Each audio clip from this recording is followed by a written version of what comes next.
Olá, seja bem-vindo a este canal. Neste vídeo eu vou fazer um comentário da lição de número 9 da revista da CPAD do segundo trimestre de 2025. Comentarei a lição de número 9, que tem como tema o caminho, a verdade e a vida. Mas antes eu quero solicitar para você que ainda não é inscrito neste canal que possa se inscrever, deixar o seu like, ativar o sininho das notificações, curtir o vídeo e também compartilhar nos seus grupos. Então, nós estaremos comentando nesse vídeo a lição de número 9, que tem como tema o caminho, a verdade e a vida. Para esse estudo, o comentarista ele utilizou, como em toda a revista desse segundo trimestre, passagens do Evangelho de João, o Evangelho escrito pelo apóstolo João, no capítulo 14, dos versículos do 1 ao 15. Estes são os textos utilizados pelo comentarista como base para o seu estudo. A lição é formada por introdução, depois tem a primeira parte, consolo e promessa do Senhor Jesus, a segunda parte, dúvidas, incertezas e enganos no caminho com Cristo, a terceira parte, eu sou o caminho, e a conclusão para finalizar. Vamos entrar aqui na introdução, que estarei lendo agora, que diz o seguinte: a expressão eu sou o caminho, a verdade e a vida tem um significado especial para os cristãos em todo o mundo. Ela descreve de forma abrangente o Senhor Jesus na realização da obra da salvação. Por isso, iremos estudar João 14, onde consideraremos as palavras encorajadoras e as promessas de Jesus contidas neste capítulo, bem como as dúvidas e incertezas que os seus discípulos enfrentaram ao longo da jornada. Além disso, iremos explorar os três termos importantes do versículo 6, caminho, verdade e vida. Então, esta é a introdução onde o comentarista ele mostra o que ele estará comentando nessa revista, nesse estudo. E no início ele diz o seguinte, que a expressão eu sou o caminho, a verdade e a vida tem um significado especial para os cristãos em todo o mundo. É para os cristãos, mas antes de tudo é a verdade. Se não é especial para os outros, eles estão negando a verdade. Não é simplesmente para os cristãos, é a verdade. A verdade, mesmo tendo alguém que não acredita nela, ela continua sendo a verdade. Então, ela é uma mensagem especial para todo mundo. Por quê? Ela é especial para aqueles que crêem e também é para aqueles que não crêem, porque os condenarão. Ou seja, ela tem poder amplo na questão da humanidade. Primeira parte, consolo e promessa do Senhor Jesus. 1. O caminho, a verdade e a vida. Desde o evento do capítulo 13, quando Jesus se juntou aos discípulos e lavou seus pés, proporcionando uma importante lição sobre liderança humilde, o seu discurso não se limitou a esse capítulo. O Senhor fez um discurso de despedida no capítulo 14, que se inicia em João 13, 31. Nesse discurso, ele confere consolo aos discípulos ao afirmar que, após a sua morte, não estariam sozinhos. No versículo 4, o Senhor diz que os discípulos sabiam para onde ele ia. No entanto, Tomé respondeu que não sabia e questionou: como podemos saber o caminho? Por isso, Jesus esclarece que ele é o caminho, a verdade e a vida, e ninguém pode chegar ao Pai senão por meio dele. Esta afirmação de Jesus revela que ele é o único meio de alcançar o Pai.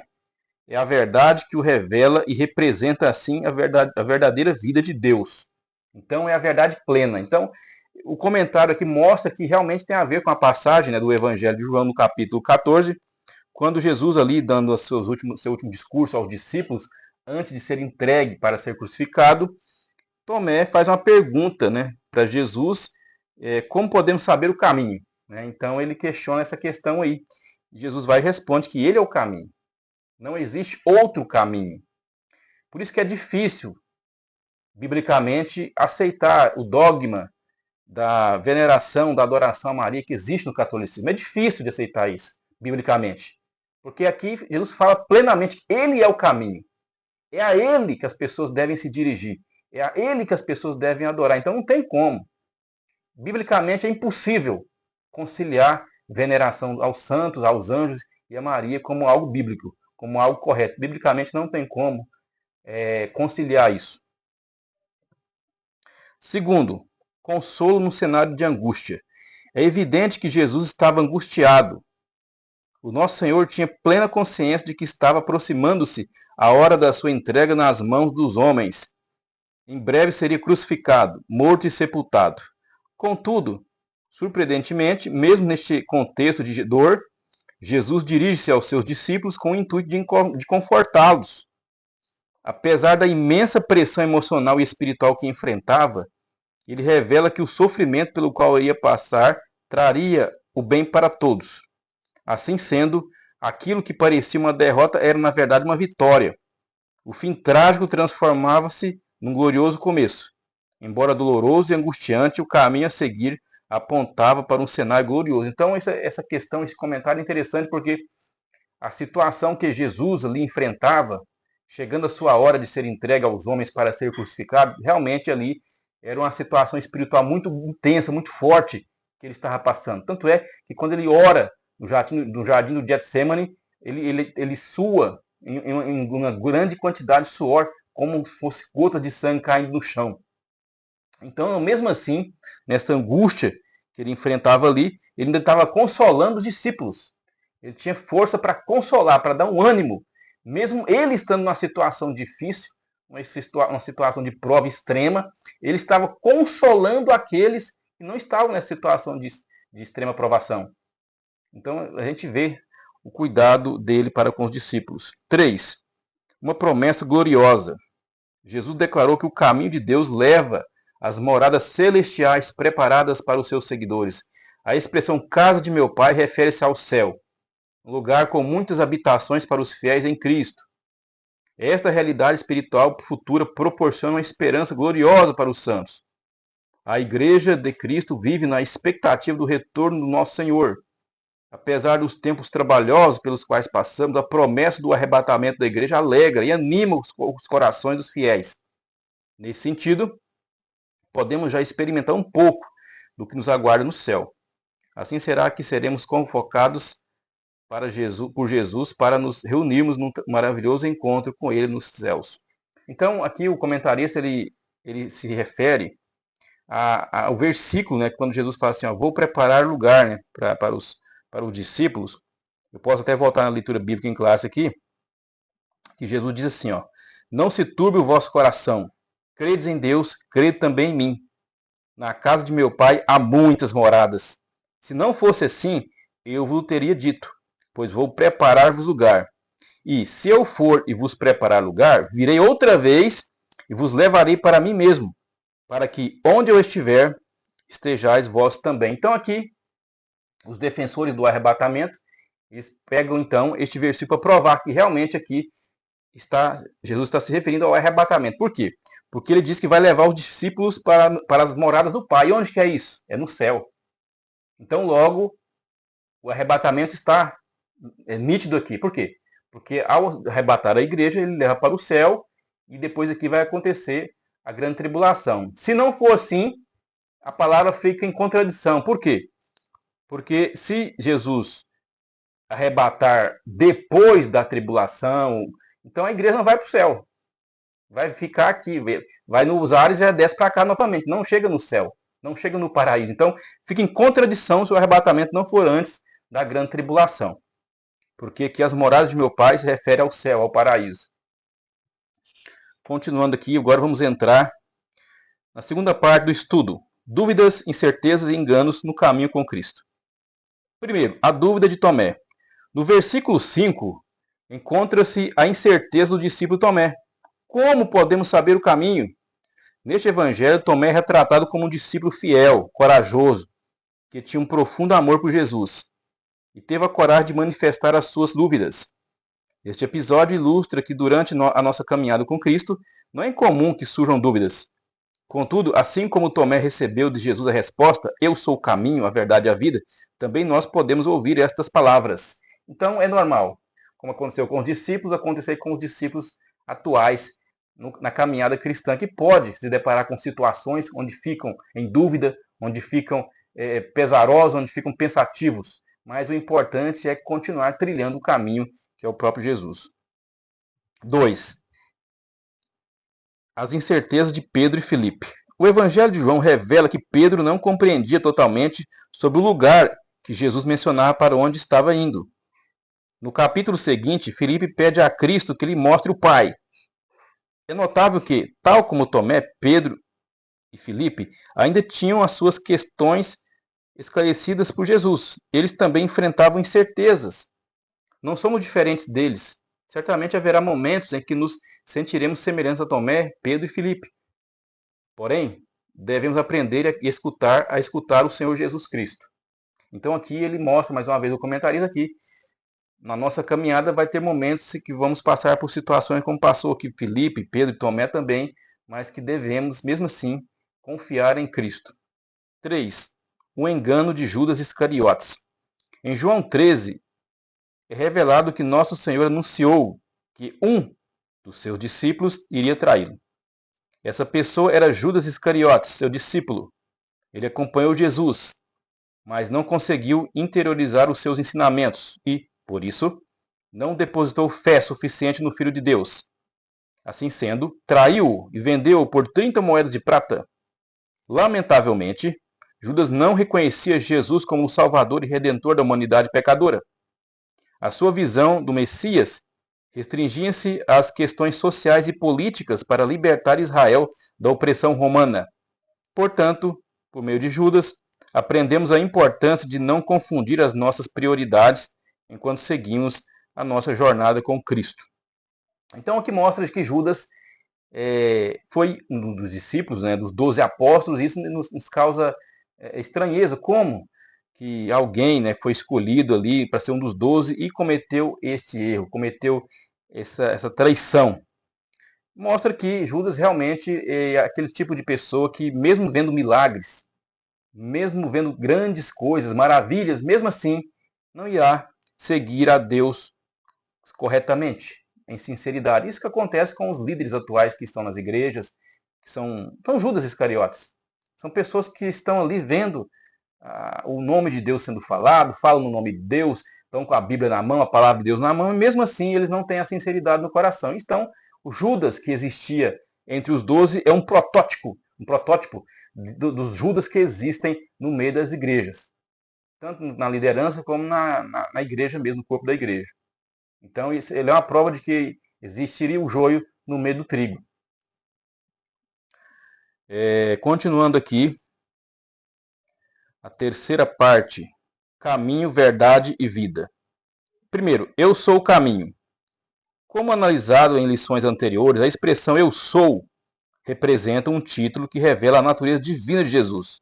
Como nós já comentamos, né? Quando Jesus fala eu sou, ele está enfocando lá o eu sou do Antigo Testamento, que é o próprio Deus, que é o próprio Jeová. Eu sou o que sou. Assim Jesus também se dirige.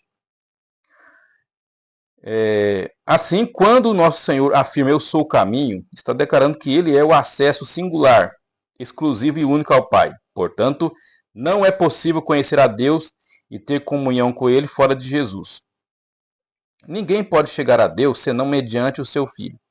O pronome eu, presente nesta expressão, indica que não somos salvos por princípios ou forças espirituais, mas sim por uma pessoa chamada Jesus, que ilumina aqueles que se encontram nas trevas. Por meio de sua obra redentora no Calvário, foi aberto um novo e vivo caminho para nos guiar até Deus. Ele é o único mediador entre Deus e os homens. Então, o Evangelho de Cristo, ele tem um grande poder. Ele tem o poder de salvar o pecador e lhe dar a vida eterna. E ele também tem valores e princípios morais, que mesmo aqueles que não são convertidos plenamente, sinceramente ao Evangelho, eles recebem os princípios na sua vida. As sociedades ocidentais, elas têm os princípios moldados no cristianismo. Mesmo sendo nações que são ímpias, têm governantes ímpios, mas os princípios do Evangelho, eles norteiam, eles modelam a sociedade ocidental. Tanto é que aquelas sociedades que não receberam plenamente a influência do Evangelho, elas são sociedades que têm práticas muito ruins, que são cruéis, que são práticas maléficas de injustiça para com o seu povo. Então o Evangelho tem esse poder, além de salvar o ser humano caído e levar ao céu, também transformar uma sociedade com valores e princípios de acordo com a soberania de Deus. Continuando aqui, 2.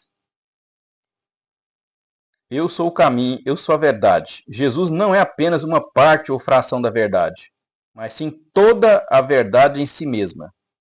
De forma clara, o Evangelho de João realça que a verdade suprema se revelou através da encarnação do Senhor Jesus Cristo. Assim sendo, a verdade absoluta, imutável e incondicional encontra-se plenamente expressa em Cristo. Portanto, Jesus personifica a verdade que os seres humanos necessitam conhecer. Uma verdade que se opõe à mentira e derruba as falsidades presentes no mundo. Apenas essa verdade provém de uma fonte confiável de revelação redentora que ilumina o conhecimento acerca do Pai. Então, ele é a verdade. Ali está a essência, a pureza, ali está a plenitude da verdade. Se existe verdade no mundo, mas antes de existir, é Jesus que é a fonte da verdade. 3. Eu sou a vida.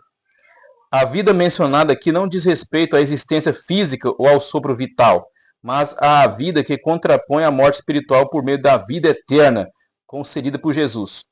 Refere-se à verdadeira vida espiritual obtida pela obra redentora realizada no Calvário. Esta realidade espiritual ocorre porque nosso Senhor possui vida em si mesmo. Ele é tanto a fonte como o doador da vida eterna. Então ele é o Criador, que traz do nada à existência aquilo que não existia, e ele é o doador de vida, quando se sacrifica, quando se entrega em favor da humanidade pecadora. Ele é o doador, ele é o Criador e o doador da vida. Então esta é a maior prova de que Deus ama o mundo, porque ele entregou-se seu Filho. Ele se entregou-se a si mesmo em prol da humanidade. Então essa é a prova maior que existe do amor de Deus. Conclusão. Reconhecer Jesus como o caminho, a verdade e a vida oferece-nos a oportunidade de esclarecer as nossas dúvidas e incertezas. Ter o Senhor como o caminho, a verdade e a vida proporciona consolo nos momentos difíceis da vida. Através dele, podemos conhecer a Deus, experimentar a verdadeira liberdade e estar reconciliados em comunhão com Ele. Então, aqui, eu quero frisar nessa palavra aqui, ó, nessa expressão aqui, ó, proporciona consolo nos momentos difíceis da vida. Então, é Ele que realmente vale a pena. Porque você está aqui, existindo aqui na Terra, mas vai enfrentar problemas, vai enfrentar decepções, vai enfrentar obstáculos, mas o que vale a pena é Jesus. É Ele que vale a pena. É Ele que vale a pena, é Ele que você deve focar, que você deve se conectar. É nele e com Ele, que aí você vencerá com certeza. Então este aqui foi o comentário da lição de número 9, o caminho, a verdade e a vida, que nós pudemos, pela graça de Deus, estar gravando neste vídeo. Eu agradeço a você que até agora esteve aqui assistindo esse vídeo e até o próximo vídeo, se Deus assim nos permitir.